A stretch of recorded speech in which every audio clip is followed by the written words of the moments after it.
Hello everyone, and welcome to my channel General Hospital Official. I hope everyone is having a wonderful day.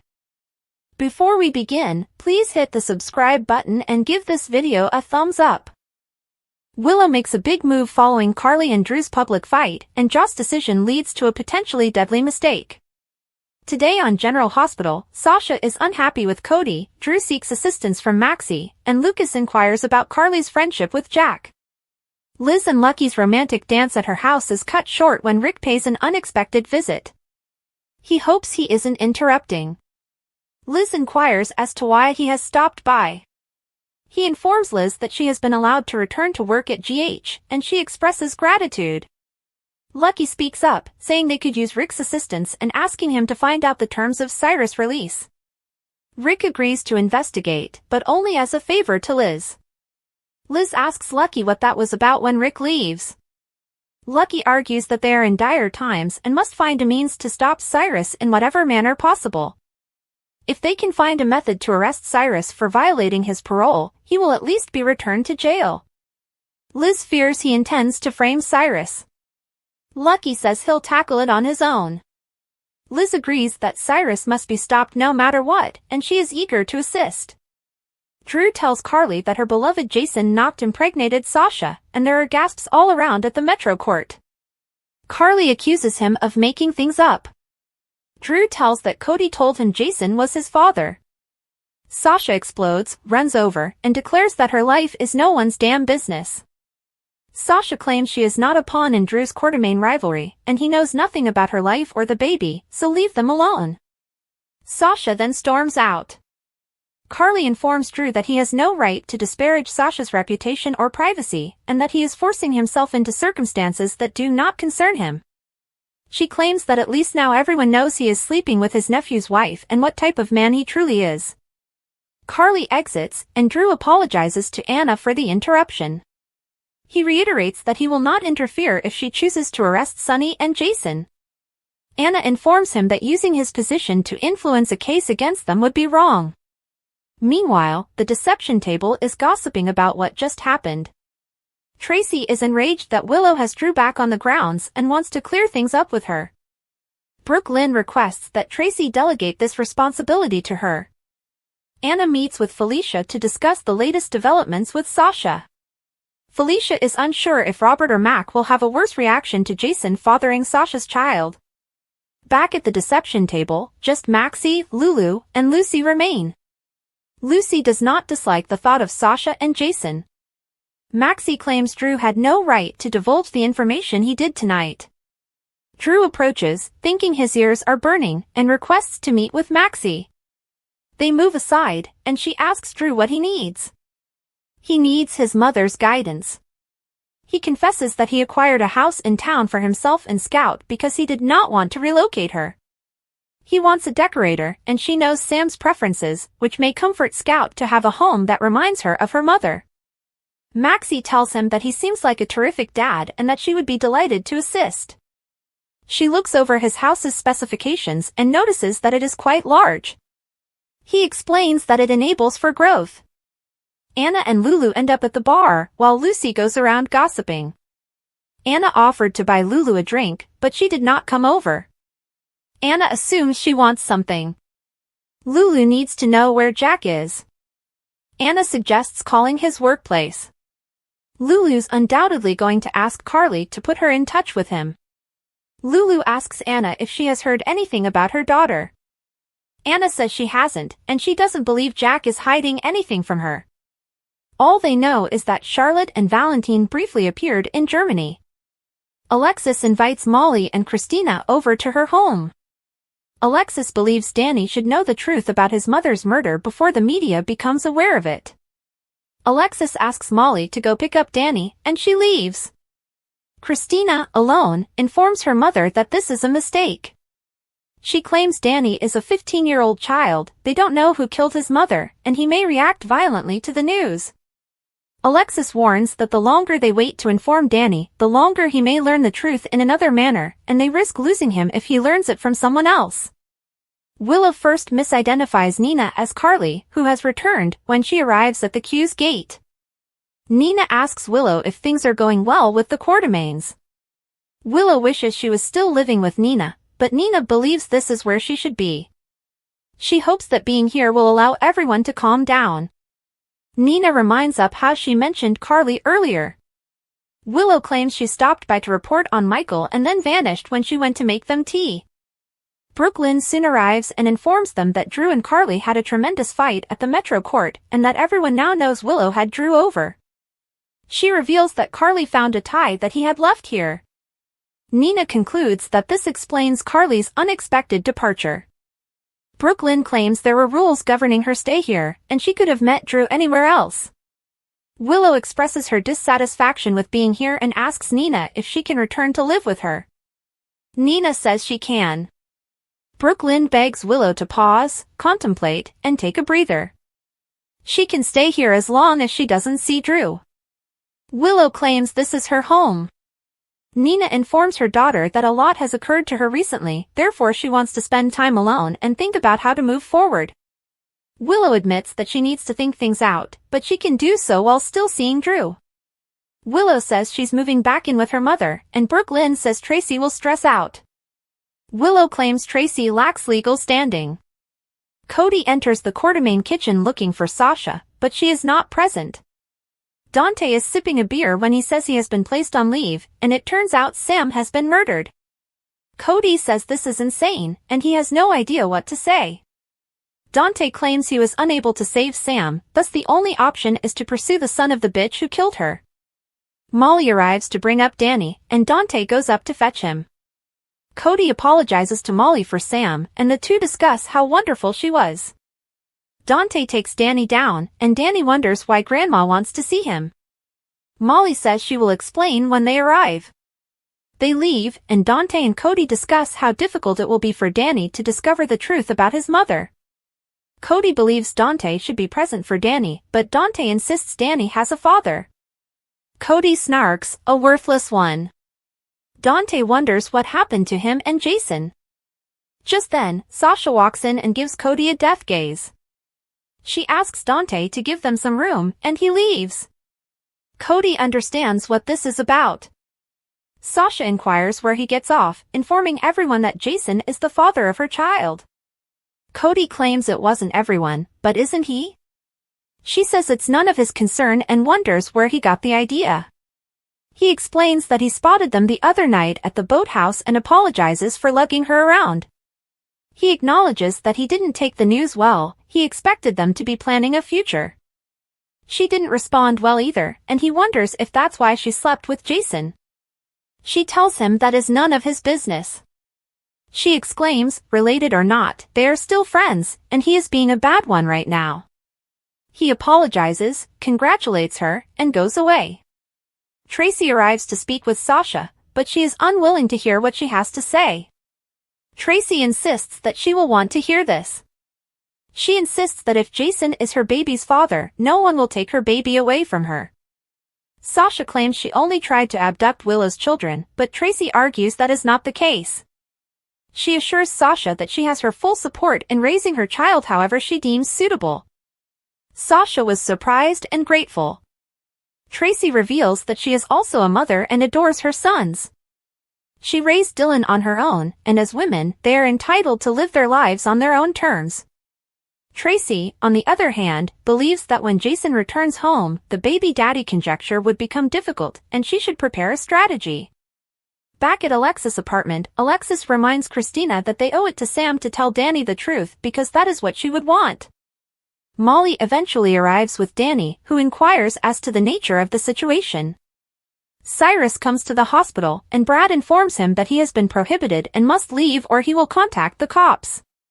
Cyrus argues that he is merely spreading God's word. Brad labels him a hypocrite who hides behind his Bible while attempting to convince the world that he is a different guy. He instructs Cyrus to go, and he rushes out. Carly shows up at the hospital after receiving numerous texts from Lucas. He leads her into an exam room, explaining that Jack was just here as a patient and that he had a lot to say. Lucas inquires if she is dating a WSB agent. Carly sneakily says maybe. Lucas inquires as to whether they have slept together, to which Carly responds that they have not. Lucas insists that they have the chat that should have taken place when she met Sunny. He informs her that Jack is a WSB agent who will keep information from her, and she cannot be with someone who does not tell her the truth. He advises her not to repeat her mistakes and to avoid dating someone who lies for a living.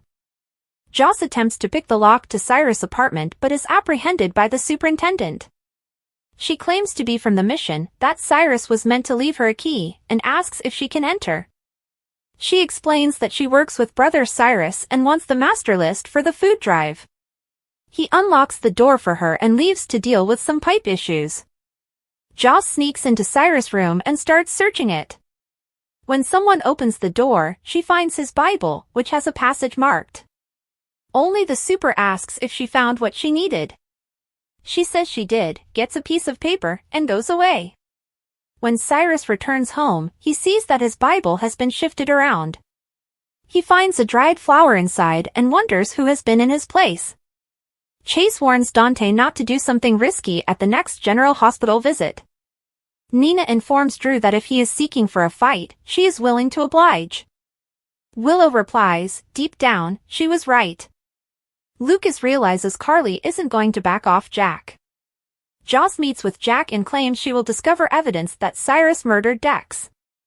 Jocelyn's Justice Quest, BLQ and Geo Bond, and Chase's reckless intel. Jocelyn Jax refuses to back down. Brooklyn Quartermain opens up to Giovanni Gio Palmieri. Meanwhile, Harrison Chase is about to give Dante Falconeri some information, but it could be a mistake. Jocelyn Jack's Justice Quest. According to GH teasers, Jocelyn is determined to investigate Cyrus Renault. Jocelyn has already sneaked into Cyrus' room. However, Jocelyn disturbed a blossom in Cyrus' Bible, which was a large red flag. When Cyrus is trapped, he typically does something unexpected and even more harmful. Furthermore, Anna Devane warned Joss that her actions might allow Cyrus to get away with murder. Joss claims in the preview video for today's show that she will prove Cyrus killed Dex Heller. However, this will put Jocelyn in great risk. GH spoilers, Lucas Jones warning. While Jocelyn tries to find answers, Lucas Jones continues to warn Carly Spencer. Even though Lucas believes Carly's dating relationship is risky, she wishes to continue seeing Jack Brennan. Lucas is correct. Brennan is harboring secrets, and since it now involves Joss, what will happen next? Harrison Chase's reckless intel. According to General Hospital spoilers, Dante has been excluded from the inquiry into Sam McCall's death. Anna had her reasons, but Dante still wants the details. In the daily preview clip, Chase agrees to divulge Dante some information. Chase, on the other hand, wants to ensure that Dante does not engage in any reckless behavior. Chase would want to reconsider giving Dante any information regarding the case, based on his upset expression. General Hospital spoilers. Brooklyn opens up to Gio in the Quartermain house. BLQ believes she has just exacerbated the matter. Meanwhile, Nina Reeves is threatening Drew Kane Quartermain. Drew may not think Nina is all that terrifying, but she is going to team up with Carly. Willow Tate Corinthos also has a revelation. Willow admits to someone that she is correct. So, may Willow have a change of heart after conversing with Nina? Which narrative are you looking forward to the most? Maurice Bernard of General Hospital sheds new light on a co-star who might leave fans with the wrong impression. While watching their favorite daytime operas, fans interact with the characters through the plots in which they are involved. Some of them we like, some we dislike, and some we enjoy hating. As many celebrities will tell, the behaviors of their characters frequently bleed over into their personal lives through audience reaction, and while that is who they portray on screen, it is not who they are in real life. Fans are not the only ones who criticize actors and actresses for the acts of their characters. A General Hospital actor emphasized the difficulty in distinguishing between Port Charles characters and the actors who portray them. Carlo Rota recently appeared on Maurice Bernard's State of Mind, and after the show aired, the latter reposted a message on X saying, "I'm so delighted that Carlo Rota, who portrays Sidwell on GH, appears on State of Mind. His character is so wicked and repulsive that I had difficulty distinguishing the person from the character. I'd never seen him in anything else. He's a pleasant fellow, so now I can remind myself that Carlo is a nice person in real life despite playing a nasty character on GH. It can be strange how humans can put an actor in the same category as the character they play. Drew Quartermaine saw time as little more than an impediment that could be ignored.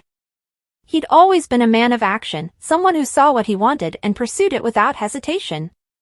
Willow Corinthos has boundless determination. Their relationship had blossomed despite difficult conditions. Willow, still hurting from her failed marriage to Michael Corinthos, took solace in Drew's steadfast support. He had been her rock when everything else in her life was breaking, a constant presence who reminded her that love did not have to be associated with suffering. But their love story was far from easy.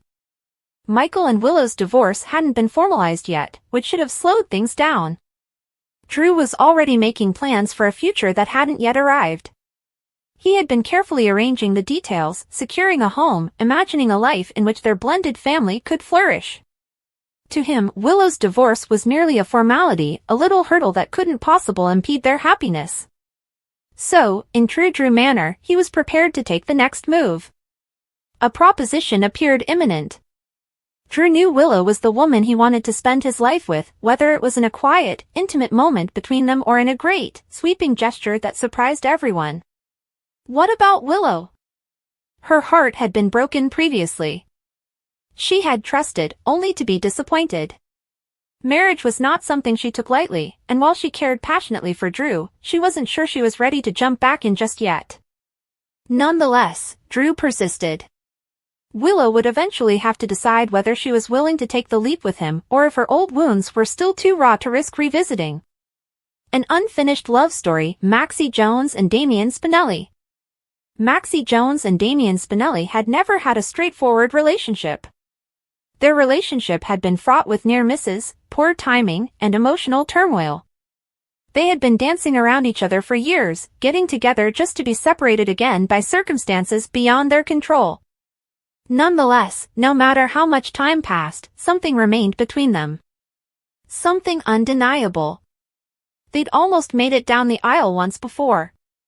In 2010, they were on the verge of exchanging vows when fate intervened. Since then, their lives had taken several turns. They had loved others, made errors, and had unique identities that did not always reflect the love they had previously shared. However, some things never really fade. Recently, there had been a shift between them, a quiet recognition that perhaps they had never truly ended. The connection they had once shared was still present, simmering under the surface, ready to be acknowledged. And Spinelli? He was ready. Spinelli had always been romantic, a dreamer. In his heart, Maxie had always been the one. A proposal from him would not be spectacular or excessive. It would be emotional and sincere, a proclamation of love as genuine as he was. It would be the type of proposal that made Maxie's heart skip a beat, reminding her of why she had fell for him in the first place. But was she ready for eternity? Maxie had never made rash decisions. She'd been hurt before, and the thought of risking her heart again worried her. At the same moment, she realized she couldn't ignore what was directly in front of her. Could she honestly refuse Spinelli's request? A dangerous attraction, Jack Brennan and Carly Spencer. Of all the numerous proposals on the table, perhaps none was more difficult than the one between Jack Brennan and Carly Spencer. Brennan was a man of power and influence. He'd spent his entire life making strategic maneuvers, meticulously placing himself to maintain control at all times. When it came to Carly, she had him utterly unhinged. Carly was unlike anyone he'd ever met. She was tough, independent, and a formidable opponent. And, against all odds, she had managed to burrow her way into his heart, making him vulnerable in ways he hadn't anticipated. He had never considered marriage before. It had always seemed needless, a little formality with little significance in the larger scheme of things. But with Carly, he was starting to see things differently. However, one major stumbling block remained. Secrets. Brennan had built his entire existence around secrets and the delicate balance of power that kept him at the top. And if Carly ever discovered the truth about what he had done, the decision he had made to destroy Valentine Cassadine, everything he had built with her would collapse. Because Carly would not stand for it. She'd arrived at the spa barely in time to prevent Valentine from killing Brennan. She had witnessed the aftermath, which demonstrated how close Brennan had gone to death. And, while she had saved him that day, her loyalty was limited. If she discovered Brennan had responded by ordering a hit on Valentine, she would leave without looking back. Brennan knew it. So, even as he imagined the possibilities of a future with Carly, imagining himself slipping a ring on her finger, he was aware of the reality of his predicament. If the truth were revealed, he would lose her. And if that happened, no proposal would be enough to entice her back. Love, loss, and the road ahead. Port Charles had always been a city of passion and heartache, of love stories that blazed bright but faded soon. And now, with proposals looming and relationships on the line, it was evident that the approaching weeks would be nothing short of explosive. Drew would fight for Willow, determined to create the future he envisioned. Spinelli would take a leap of faith, believing Maxie would join him halfway. And Brennan? He'd have to decide if the secrets he harbored were worth losing Carly forever. Love was in the air, but nothing in Port Charles is simple. And when these couples stood at a crossroads in their relationships, one thing was certain: whatever happened next would change everything. GH Early Week Spoilers February 10th to 14th, Jason's Chaos, Drew Targeted, and Sonny Confesses. The General Hospital spoilers for the week of February 10th, 2025 are here. Fans may expect Jason Morgan to be involved in some chaos next week. Drew Kane Quartermain and Willow Tate Corinthos are targeted. Additionally, Sonny Corinthos makes a confession. Sonny Corinthos confesses. GH spoilers for the week of February 10th state that Sonny will receive some updates on his cardiac condition, which he is keeping hidden from his loved ones. Natalia Ramirez knows the truth since she discovered Sonny lying on the floor. Now that Sonny has seen a cardiac specialist, he will receive test findings and a prognosis. If Sonny requires surgery or his odds of making it through the year are slim, he may tell the truth. After all, it would be difficult to conceal Sonny's massive operation. At the same time, Sonny might conclude that now is not the greatest time. But the truth is that there will never be a right time. The longer Sonny waits, the worse things will grow. Nina Reeves Alliance. Next week, Nina Reeves will attempt to build an alliance. Nina will turn to Carly Spencer. Although the two are mortal adversaries, Carly may hesitate at first but later accept. After all, it's about the children. So Nina might be able to convince Carly that their best hope is to work together to stop Drew's corruption of Willow. Willow is dependent on her mother right now, but she is also unaware of Nina and Drew's enjoyment. When Willow discovers the truth, it may complicate everything. Jordan Ashford's risky scheme. According to General Hospital spoilers for next week, Drew may meet with Selena Wu again. Drew wanted dirt on Curtis Ashford, but his meeting with Selena was cut short. Drew might wish to discuss his proposal with Selena further. Over with Jordan Ashford, she may wind up eating supper with Jen Sidwell sooner rather than later. Lulu Spencer is also rumored to have a nasty run-in with Sidwell or Cyrus Renaud. Week of February 10th, 2025. Next week, expect some romantic Valentine's Day activities. Curtis and Portia Robinson are probably planning something. Despite their recent mishap, Kai Taylor may show Trina Robinson that he values her support. When Jason returns home, he will discover that everyone believes he is the father of Sasha Gilmore Corbin's baby. While not genuine, it might put an end to the rumors and preserve Michael Corinthos' interests, so remain alert. ABC responds to Ingo Rademacher's new compelling evidence in wrongful dismissal suit. Ingo Rademacher's latest evidence. Rademacher joined the soap in 1996 and played his GH role intermittently until 2021. He was let go because he did not follow ABC's new COVID-19 immunization policy. According to reports, the actor applied for a religious exemption but was denied. Rademacher believes he was fired as a result of his outspoken right-wing political beliefs on social media. Steve Burton, Jason Morgan, was also sacked for failing to comply with the COVID-19 vaccine policy, and he has been dragged into the case. Burton was rehired by GH in early 2024 once the vaccine policy was lifted. According to In Touch Weekly, Rademacher's lawyer claimed that the argument was always dubious. But it holds even less weight now, given the newly revealed evidence that ABC rehired Steve for General Hospital but not Ingo. He adds, this new evidence is compelling. It calls into question ABC's claim that the political animosity shown by the GH producers toward Ingo was irrelevant. It verifies Ingo's claim that ABC planned to get rid of him to recast his role prior to the COVID-19 immunization policy. ABC responds to this. According to In Touch, ABC has responded to these charges.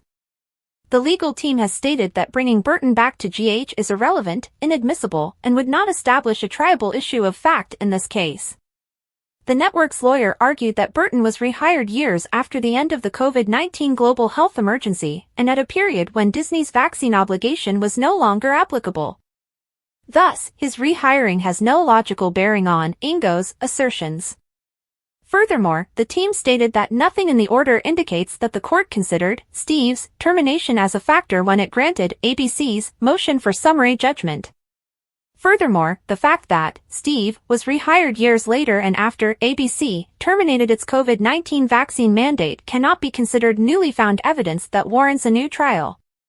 Drew and Nina face off. Rocco's surprised Jocelyn's promise. Drew Quartermaine and Nina Reeves will square off, while Jocelyn Jacks makes a fiery pledge and Rocco Falconeri receives an unexpected surprise. Brooklyn Quartermaine will be concerned to Giovanni Gio Palmieri at the Quartermaine Gatehouse about worsening Willow Corinthos' predicament, but he will deliver a pep talk and understand she is only trying to help. Our predictions indicate that Gio is the child Brooklyn gave up for adoption, so they'll enjoy some mother-son bonding without even realizing it. In the Q kitchen, it appears that Dante Falconeri will make a plea to Harrison Chase. Dante may beg Chase for any extra information he can provide now that he has been locked out of Sam McCall's probe. After Chase makes Dante vow not to do anything dangerous, he may confess that Cyrus Renault is under suspicion by the PCPD. Chase's updates will undoubtedly enrage Dante and make him want to go after Cyrus with everything he has. On tonight's episode of General Hospital, Rocco is supposed to overhear something inappropriate. It's likely that Rocco will eavesdrop and discover that Cyrus is responsible for Sam's death as well as the other Digitalis-related deadly overdoses. However, it is possible that Rocco will discover another secret entirely. Lois Chirulo will seek assistance from Martin Gray with an issue, therefore she will appear on GH. Brooklyn could simply meet up with Lois again and underline the importance of keeping her adoption secret. If Rocco listens closely, he can discover that Brooklyn became pregnant with Dante and never told him about the kid she gave birth. Portia Robinson will receive some troubling news from Brad Cooper, who will undoubtedly inform her about Cyrus' hospital visit and his audacious attempt to violate her ban from the premises. Brad got rid of Cyrus for the time being, but he may be afraid Cyrus will return. Portia may feel compelled to request additional protection because she is concerned that more patients will be targeted. As Lucas Jones concludes his talk with Carly Spencer, he will presume she has no intention of backing off Jack Brennan. Despite Lucas' warning regarding Brennan's secrets, Carly will believe she can handle the romance. Jocelyn will tell Brennan at Bobby's that Cyrus killed Dex Heller and swear to prove it. Brennan will be keen to see if Jocelyn can pull it off, as she appears to be on the WSB recruitment list. Willow Corinthos will then realize someone was correct about something. Nina advised Willow to spend some time alone to figure out her life, so Willow may slow down her relationship with Drew.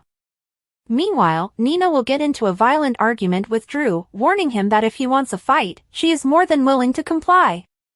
Nina will later talk to Maxie Jones about collaborating with Carly on a scheme to break up Drew and Willow. Carly will soon be summoned to hear Nina's alliance pitch. Finally, Danny Morgan should learn the truth regarding Sam's unfortunate outcome. Alexis Davis appears to be committed to disclosing the truth regarding Sam's Digitalis overdose and her irreversible disappearance from the map. According to General Hospital spoilers, Danny will require a lot of support, which Alexis, Molly Lansing Davis, and Christina Corinthos Davis will be sure to provide. GH spoilers, Brooklyn tells Chase the truth, wrapped in another lie.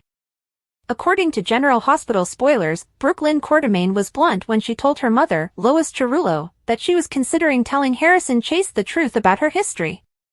There's just one problem: she quickly understood she'd have to tell Dante Falconeri the truth, something she's not ready to do. Cody Bell has stated that he never discussed her secret with anyone, including Dante, therefore she is free to rewrite the story as she sees fit, correct? This is truly not about Brooklyn Quartermaine. While giving Chase the truth might relieve Brooklyn of the guilt she feels for keeping it hidden from him in the first place, that is not why she wants to tell him. She does not want Chase to blame himself for Brooklyn's inability to enjoy the miracle of bearing her own kid. Feeling as if he had robbed her of that would weigh on him, and knowing she'd already gone through it even if she was looking forward to doing it again with him may ease his distress. Similarly, Brooklyn hasn't told Dante the truth all these years, and it doesn't appear like she feels awful about it. What's done is done. Cody Bell paves the path to perjury. Brooklyn may not be in court, but the fact that she went to such efforts to keep the facts hidden will reflect poorly on her. Rushing to confirm with the only other person who knew about her teenage pregnancy, save her mother, Lois Cerullo, was merely Brooklyn trying to tie up loose ends ahead of time. She didn't want Dante to find out, and if there was any chance of that happening, she'd probably keep it all a secret and never tell Chase. Little white lies. Brooklyn is ready to wipe the slate clean, hoping that her husband will forgive her for her lying of omission. She is about to inform Chase that she had a baby a long time ago. She'll most likely tell a story of remorse, shame, or embarrassment. Perhaps she'll tell him it was a difficult experience for her that she prefers not to focus on. Nothing can make up for her hiding it from him, but we have a feeling they'll get past this little white lie. The much larger one will be a problem when Brooklyn fabricates another story about the baby's father to guarantee that Chase never realizes it was Dante, and Dante never does either. Thanks for watching. If you like this video, so please don't forget to subscribe my channel and don't miss any update.